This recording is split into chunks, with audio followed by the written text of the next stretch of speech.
Taksi minik avtomobilləri ilə sərnişin daşımaları üçün icazələrin əlavələrinin sayına məhdudiyyətlər tətbiq ediləcək. Bu barədə Baş nazir Əli Əsədov qərar imzalayıb. Qərara əsasən, Bakı şəhərinin inzibati ərazi vahidi üzrə taksi minik avtomobilləri ilə sərnişin daşımaları üçün verilən icazələrin əlavələrinin say həddi 25.000 müəyyən edilib.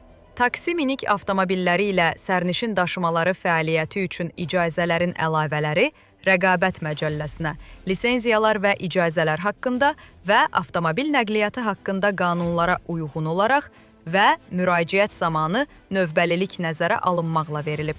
Rəqəmsal İnkişaf və Nəqliyyat Nazirliyi Bakı şəhərinin inzibati ərazi vahidi üzrə taksi minik avtomobilləri ilə sərnişin daşımaları üçün icazələrin əlavələrinin say həddinə dair təkliflərini hər təqvim ili 1 avqustadək Nazirlər Kabinetinə təqdim etməlidir. Bu qərar 2025-ci il 1 noyabrda qüvvəyə minir və bu qərarın birinci hissəsində qeyd olunan icazələrin əlavələrinin yeni say həddinin müəyyən olunduğu tarixədək qüvvədədir.